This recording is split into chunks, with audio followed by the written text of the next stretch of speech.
मन बोल हरि हरि हरि बोल।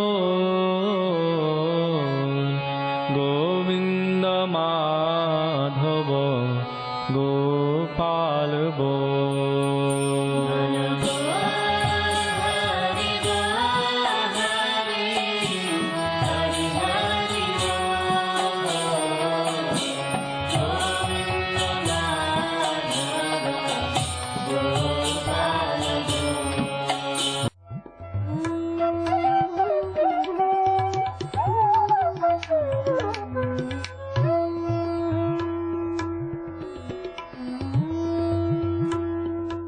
ओम विष्णुपाद अष्टोत्तर शत श्री श्रीमद् भक्ति वेदांत नारायण गोस्वामी महाराज जी का शुभ आविर्भाव सन 1921 में बिहार के बक्सर जिले में मौनी अमावस्या के दिन अर्धरात्रि में हुआ था।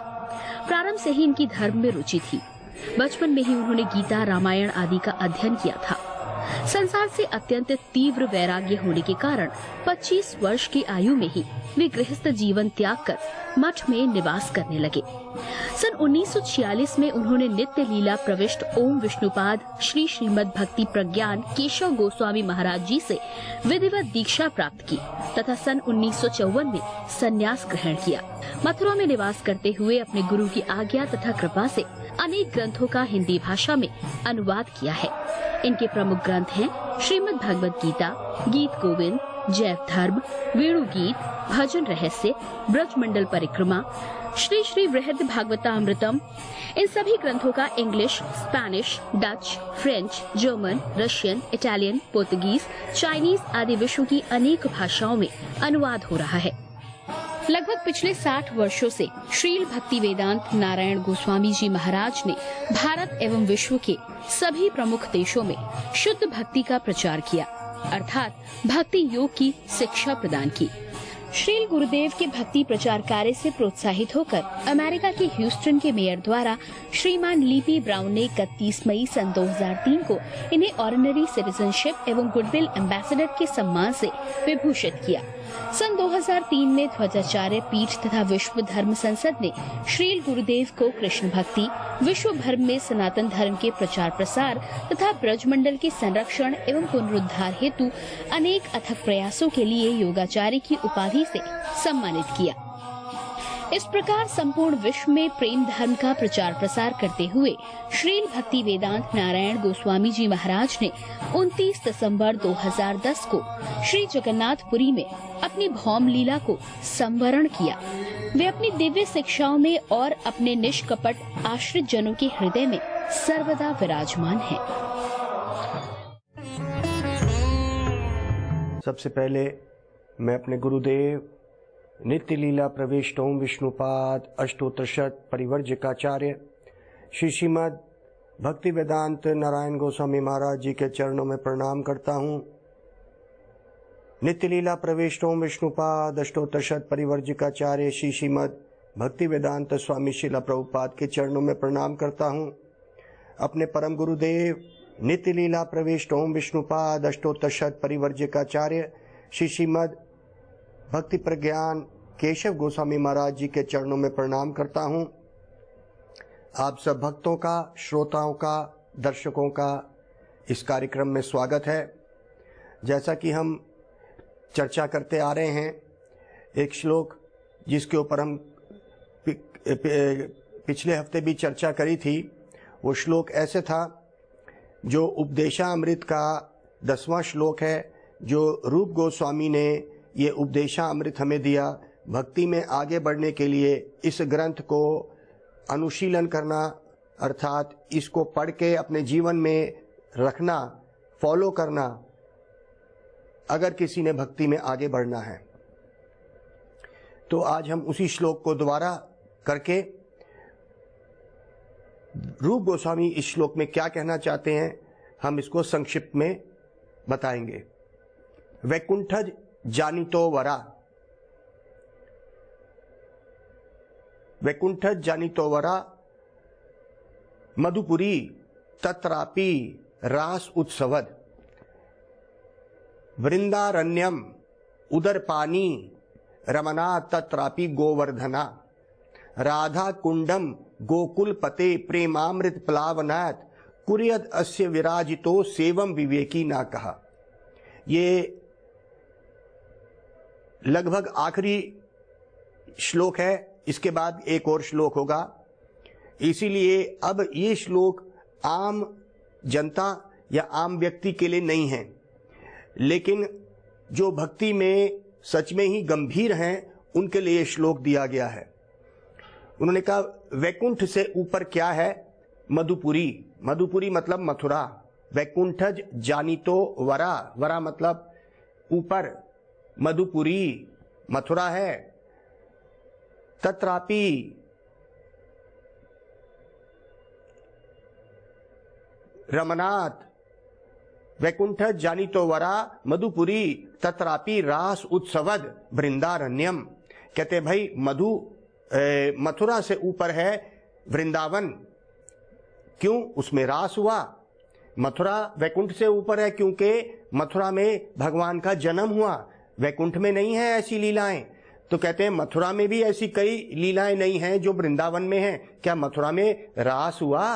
रास अर्थात कृष्ण ने उन प्रेम के साथ, उन प्रेमी भक्तों के साथ नाच किया, मथुरा में नहीं किया। फिर कहते हैं वृंदारण्यम उदर पानी। उदर पानी मतलब अपने हाथ से स्वयं उदर पानी। रमनाथ तत्रापि गोवर्धना, उन्होंने अपने बाएं हाथ की सबसे छोटी उंगली से गोवर्धन को उठाया और रमण किया और ये लीला करी ब्रजवासियों को बचाने के लिए। कहते हैं ऐसा क्या वृंदावन में किया? वृंदावन में रास तो किया, लेकिन गोवर्धन पे रास भी किया और अपने हाथ से गोवर्धन को उठाया और ब्रजवासियों को बचाया। वहां पे प्रेम और ज्यादा बढ़ गया। फिर कहते हैं कि राधा कुंडम, कहते हैं गोवर्धन के बीच में छुपा हुआ राधा कुंड है। कुंड क्या होता है? एक सरोवर। सरोवर मतलब छोटा सा पौंड, तालाब। इसमें क्या है? कहते हैं कि राधा कुंडम गोकुल पते, वो गोकुल का पति अर्थात स्वयं कृष्ण प्रेमामृत प्लावनात्। राधा कुंड में तो ना जो चीज वैकुंठ में सपने में नहीं हो सकती, जो चीज मथुरा में नहीं हो सकी और जो लीला वृंदावन में नहीं हो सकी, जो लीला गोवर्धन पर नहीं हो सकी, यहां पर तो वो स्वयं गोकुल चंद्र क्या हुआ? प्रेमामृत, प्रेम की लहर में डूब गया। प्लावनात्, वो डूब गया उसके प्रेम में, भक्तों के प्रेम में वहां डूब गया। फिर यहाँ पे इसी श्लोक में प्रश्न पूछते हैं कुर्यद अस्यो, कौन ऐसा है जो भक्ति में आगे बढ़ना चाहता है और राधा कुंड में वास नहीं करता? कुर्यद अस्यो विराजितो, कौन ऐसा व्यक्ति है जो भक्ति में आगे बढ़ना चाहता है तो वो राधा कुंड में नहीं जाएगा क्या? कहते हैं कौन है ऐसा? सच में ही अगर कोई व्यक्ति भक्ति में गंभीर है वो राधा कुंड में जरूर जाएगा। हमारे शास्त्र कहते हैं कि धाम या लीला जहां पे भगवान ने ये सब लीलाएं करी उसका एक खास महत्व है। हमारे शास्त्र में ये कहा जाता है कि जो व्यक्ति वहां से शरीर छोड़ता है तो जरूर भगवान के धाम जाता है। इसलिए धाम अर्थात जहां पे भगवान ने वास किया, लीला करी, वहां पे लोग जो भक्ति करना चाहते हैं वहां रहते भी हैं। ये बात ठीक है कि हमारे संतों ने इस बात को कहा कि अगर कोई व्यक्ति शरीर से वहां नहीं रह सकता, मन से ऐसे स्थान पे रहे, अर्थात उन भावों में कहीं पे भी रहे, उन भावों को जहां पे भी रह रहा है उनको याद करे तो वो धामवासी कहा जाता है। अर्थात जहां पे भगवान ने लीला करी वहीं पे ही रह माना जाता है ये कि वो रह रहा है वहां पे, अगर वो मन से वहां पे है। देखिए यहाँ पे रूप गोस्वामी ने एक आम तौर पे एक व्यक्ति को क्या संदेश दिया। अगर इस श्लोक को हम एक आम व्यक्ति के नजर से देखें, उन्होंने कहा देखो एक व्यक्ति इस संसार के वैकुंठ से नीचे क्या है? ये देवी धाम है। देवी धाम मतलब जहां पे हम जैसी जीव आत्माएं जो अपने कर्म बंधन से जन्म मृत्यु के चक्कर में फंसी हुई, एक योनि से दूसरी योनि और 84 लाख योनियों में हम फंसे हुए हैं, इसको कहते हैं देवी धाम। ये देवी धाम को हमारे शास्त्रों ने कहा कि ये 14 भुवन है, जिसमें 7 ऊपर 6 नीचे, बीच में ये धरती है। तो ये इसी में ही हम 14 भुवन में घूमते रहते हैं। जैसा कि मैंने कल भी इस बारे में चर्चा करी, ये ऊपर ब्रह्मलोक या सत्यलोक, उसके नीचे जनलोक, महरलोक, तपलोक, जहाँ पे तपस्वी लोग चले जाते हैं अपने, इस तरह करते करते ये भुवार लोक, भूलोक मतलब ये पृथ्वी लोक, उससे ऊपर है स्वर्ग लोक। तो स्वर्ग लोक में भी नीचे है भुवार लोक, उसके नीचे भूलोक जो ये पृथ्वी है, उसके नीचे ये आताल, विताल, तलाताल, पताल, महाताल, ये सारे नीचे के लोक हैं। कहते हैं ये जो 14 लोक हैं, इसी में व्यक्ति जन्म मृत्यु के बंधन में फंसा रहता है जब तक वो भजन भक्ति से भगवान के साथ संबंध नहीं जोड़ता। मन की स्थिति उसकी अगर इस संसार में आसक्ति रखती है तो वो इसी संसार में घूमता रहेगा। एक योनि के बाद दूसरी योनि, तीसरी योनि, इस तरह कितनी बार हम पैदा हुए, जन्म लिया, फिर बड़े हुए, फिर परिवार करे, इसी मनुष्य योनि में नहीं, और जानवर की योनि में, पेड़ों की योनि में, और समुद्र में जितनी भी जलचर हैं उन योनियों में हम घूमते जा रहे हैं। कितनी बार हम बूढ़े हुए, कितनी बार बीमार हुए, और कितनी बार हमें इस चक्कर में फंसना पड़ा। तो भगवान ने भगवत गीता में बड़े साफ रूप में कहा, उन्होंने कहा देखो, अंत काले, जब किसी का अंत आता है, च माम इवा, अगर वो माम मतलब मुझे, स्मरण मुक्तवा, अगर वो मुझे स्मरण करता है तो इससे मुक्ति मैं दिलवा देता हूं उसको। भगवान ने बड़े अच्छी तरह से साफ रूप में कहा कि अगर सच में वो मुझे याद करेगा। कुछ लोगों का ये कहना है कि अगर सच में ही हम भगवान को आखिरी समय में याद करने के लिए भगवान ने बोला है तो हम आखिरी समय में याद कर लेंगे, अभी तो हम अपना जीवन गुजारें। तो एक बात बताइए, जो जीवन में आप सब समय स्मरण करते हैं, याद करते हैं, तो आखिरी समय में आपको भगवान याद आएंगे? कहते हैं भाई आखिरी समय का जो समय है वो बड़ा मुश्किल कटता है, उससे पहले का जो बुढ़ापा है वो और भी बुरा कटता है। तो ये मत सोचिए कि मन उस वक़्त वहां लगेगा। इसलिए कहते हैं अभी से ही, आज से ही, अभी से ही भगवान का नाम, भगवान के भक्तों का संग, जिससे हमारा मन जो है उस तरफ लगेगा। भगवान कौन है, भगवान अभी क्या कर रहा है, वो क्या चाहता है। देखिए ब्रह्मवादी लोग क्या सोचते हैं, वो तो ये सोचते हैं कि इस संसार से मुक्ति हो जाए। वो इस ज्ञान में आते हैं कि संसार दुख भरा है, लेकिन वो ये नहीं जानते कि दुख भरा है, तो वो ये सोचते हैं ये जन्म मृत्यु का बंधन बड़ा दुख भरा है।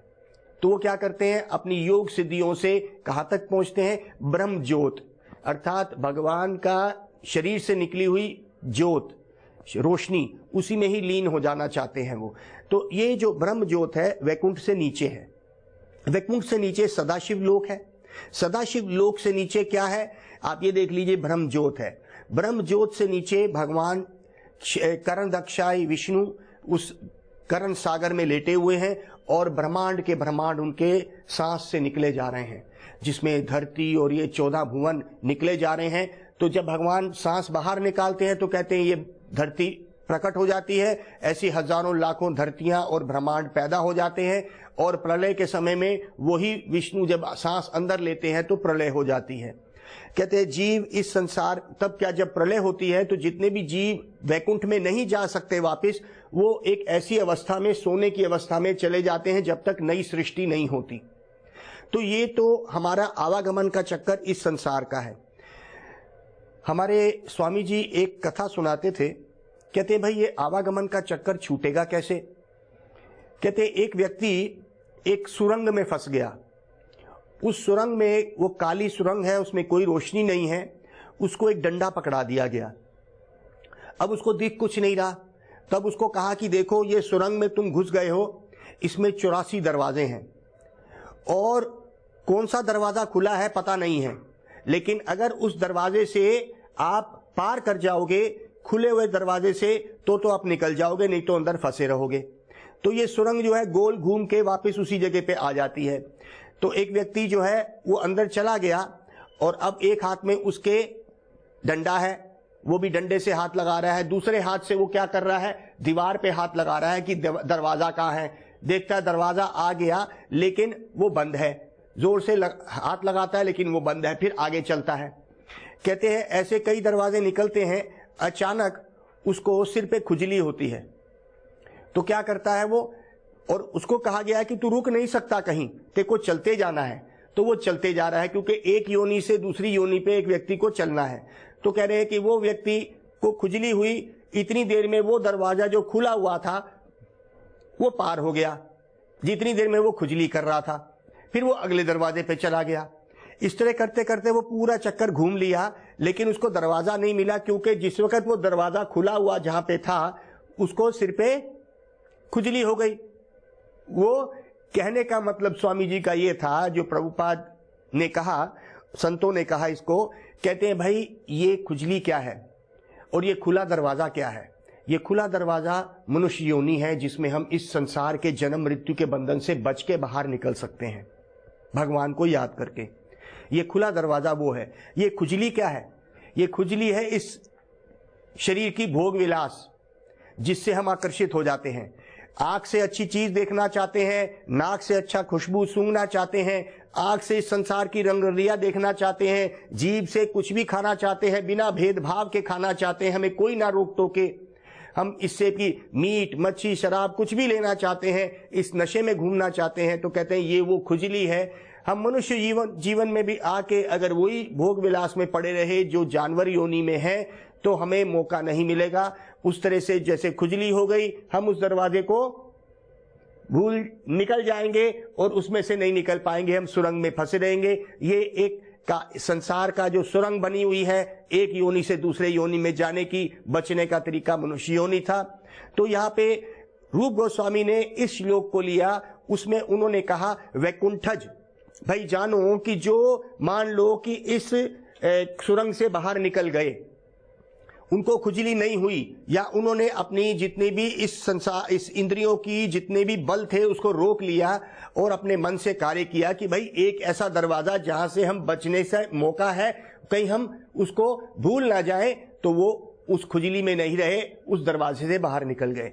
मान लीजिए कि एक व्यक्ति इस दरवाजे से बाहर निकलता है, तो कहते हैं कि ऐसे कुछ लोग हैं जो बोल दीजिए कि वो योगी मुनि हैं, जो क्या करते हैं, भगवान के मुक्ति चाहते हैं, ब्रह्म ज्योत के वो स्मरण करते हैं। और ब्रह्म ज्योत भगवान का एक जगह है, ब्रह्म ज्योत, जहाँ पे योगी मुनि जाके रहते हैं।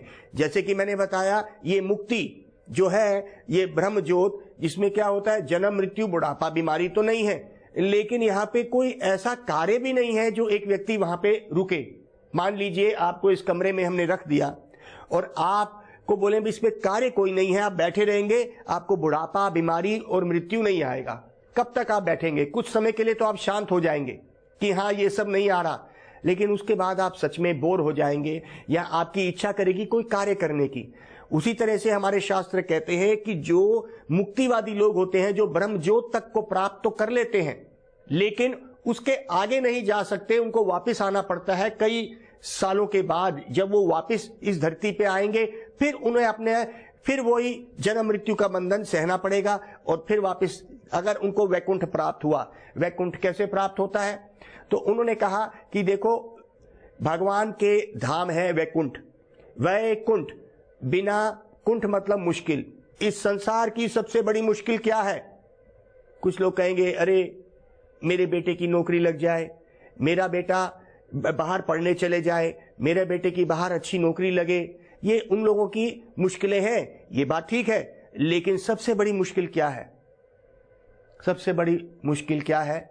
जन्म मृत्यु बुढ़ापा और बीमारी। ये मनुष्य जीवन में सोच सकते हैं आप।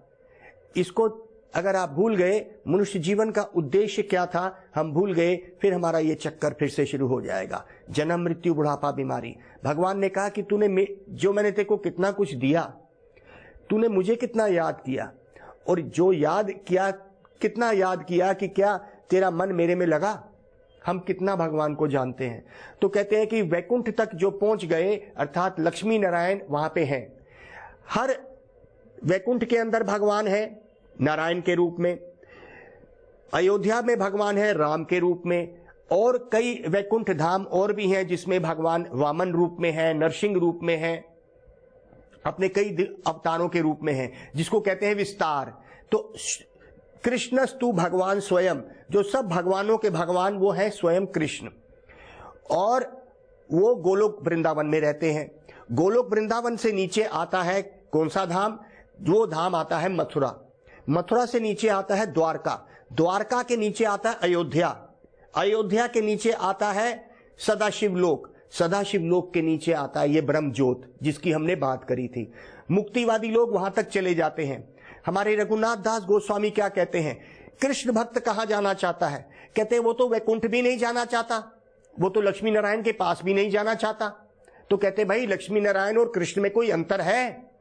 कहते दोनों विष्णु तत्व हैं, लेकिन कृष्ण से ही नारायण आए हैं। जैसे हमारे संतों ने बताया कि एक मोमबत्ती है, दूसरी मोमबत्ती को जलाएं, तीसरी को जलाएं, उसी ओरिजिनल पहली मोमबत्ती से हम कई मोमबत्तियों को जला सकते हैं, लेकिन सारी मोमबत्तियां एक जैसे लगने लगती हैं, लेकिन ओरिजिनल जो पहली वाली मोमबत्ती इसको पहला ही कहेंगे।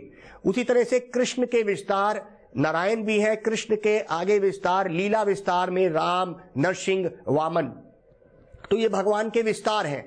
तो कहते हैं रस दृष्टि से, तत्व मतलब टेक्निकली एक है, लेकिन रस दृष्टि से भगवान रस से हर धाम में अपनी लीला करते हैं। जो कृष्ण के भक्त हैं कृष्ण लोक में जाएंगे, जो नारायण के भक्त हैं वो नारायण लोक में जाएंगे। तो कहते हैं ये 2 या 3 जगह 5 जगह भगवान एक समय पे रह सकते हैं। तो कहते हैं कि वो भगवान है, वो ऐसे कर सकते हैं।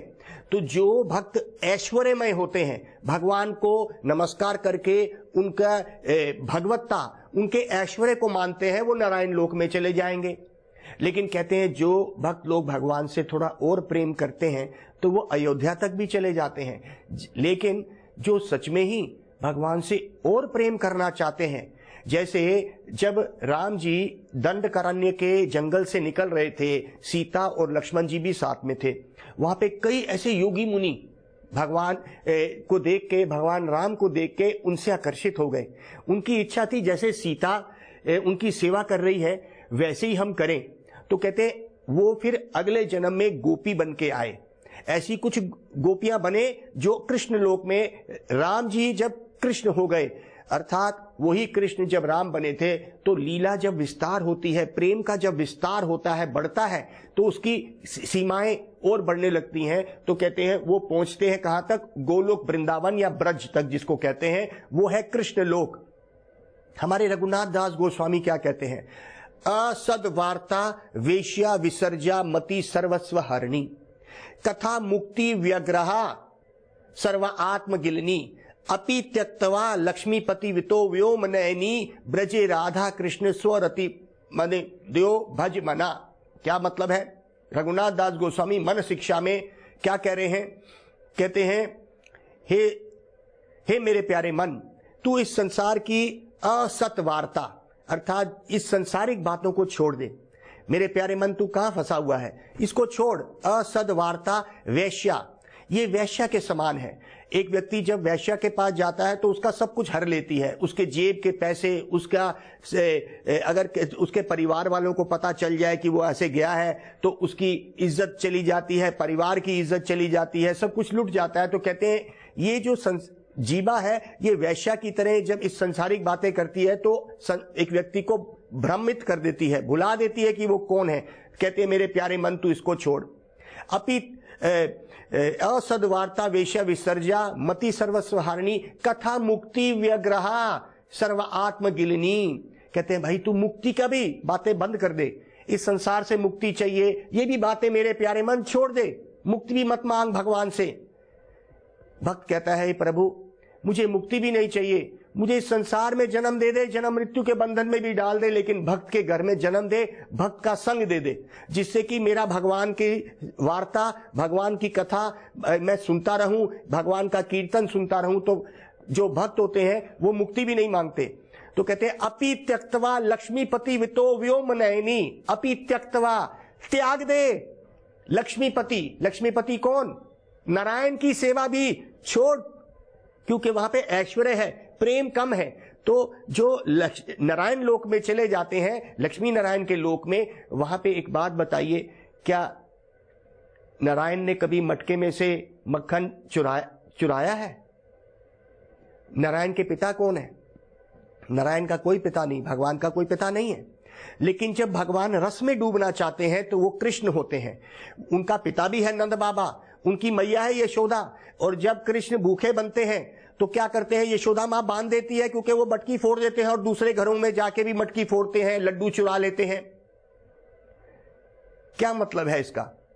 कुछ लोगों से हमने पूछा कि क्या ये सच बात है कि कृष्ण सच में ही मक्खन चुराते हैं? उनको तो कोई मक्खन चुराने की जरूरत नहीं है। क्या सच में वो भूखे हो जाते हैं?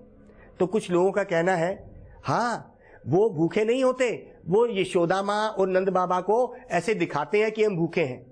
लेकिन ये बात गलत है, ऐसा नहीं है। कृष्ण सच में ही अपनी योग माया से, अपने ही शक्ति से उस शक्ति में डूब जाते हैं और वात्सल्य माँ का रस का आस्वादन लेने के लिए सच में भूखे हो जाते हैं। तो कहते हैं उस समय वो क्या करता है, पूरा संसार कैसे किसके बस में होता है फिर? तो कहते हैं कृष्ण की अनंत शक्तियां हैं, उसमें से एक शक्ति विस्तार नारायण की है, एक शक्ति विस्तार नरसिंह भगवान की है। तो भगवान खुद तो डूब जाते हैं उस वात्सल्य रस में और गोपियों के लड्डू चुराने के लिए या मक्खन की मटकी फोड़ने के लिए उस रस में डूब जाते हैं। आज भी कृष्ण ब्रज में डूबे हुए हैं उस प्रेम में जो नारायण नहीं अपने भक्तों के साथ डूबे। तो इसलिए वैकुंठ के ऊपर मथुरा कहा गया। क्यों? क्योंकि मथुरा का जो रस है जन्म का, जिसमें कंस को भी मारा, नारायण ने ऐसी कोई लीला नहीं करी। और क्या राम जी को कौशल्या ने बांध दिया? कभी राम जी को किसी ने नहीं बांधा, लेकिन कृष्ण को बांध दिया। इसीलिए कृष्ण का जो रस है वो विस्तार का है। तो यहाँ पे रघुनाथ दास गोस्वामी कहते हैं, मेरे प्यारे अमन, ये मुक्ति की बात छोड़, अपि त्यक्तवा, और भी त्याग दे। किसको? ये लक्ष्मी नारायण की भक्ति को भी छोड़ और आगे बढ़। नारायण और कृष्ण में अंतर नहीं, लेकिन रस दृष्टि से, रस के आस्वादन से रघुनाथ दास गोस्वामी कहते हैं, अपि त्यक्तवा लक्ष्मीपति वितो व्योम नयनी ब्रजे राधा कृष्ण स्वरति मति द्यो भज मना। ब्रज के राधा कृष्ण का भजन करना शुरू कर। ब्रज के राधा कृष्ण कैसे हैं? ब्रज के राधा कृष्ण पूरे ही डूब गए हैं, उन्होंने भक्तों को भी डबो दिया है। क्या? भगवान ने वहां पे अपनी भगवत्ता, ऐश्वर्य, ऑपुलेंस वो खत्म कर दिया और एक आम बच्चे की तरह बंद भी गए और एक आम बच्चे की तरह वो मटकी भी फोड़ते हैं। तो कहते हैं ब्रज का जो प्रेम है वो ब्रज में ही है। अहो भाग्यम नंद गोपकासाम यन मित्रान परमानंद पूर्ण ब्रह्म सनातनम। कहते हैं क्या भाग्य है उन ब्रजवासियों के जिन्होंने उस पूर्ण ब्रह्म के भी ब्रह्म, पूर्ण ब्रह्म को भी अपने प्रेम में बांध दिया। यशोदा ने मटकी के साथ, उखल के साथ बांध दिया। तो कहते हैं कि उस ब्रज भाव में हम भगवान का भजन करें, ऐसे संत के पास जाएं जो ब्रज भाव में डुबा देगा हमें। आइए हम गुरुवरों के चरणों में प्रणाम करते हैं जो उस ब्रज भाव में डूब गए हैं। रघुनाथ दास गोस्वामी के चरणों में प्रणाम करते हैं और आइए उस ब्रज भाव में बोलेंगे, हरे कृष्णा कृष्णा कृष्णा हरे हरे, हरे राम राम राम हरे हरे। गौर प्रेमानंदे हरि हरि बोल। मन बोल हरि बोल हरि, हरि हरि बोल।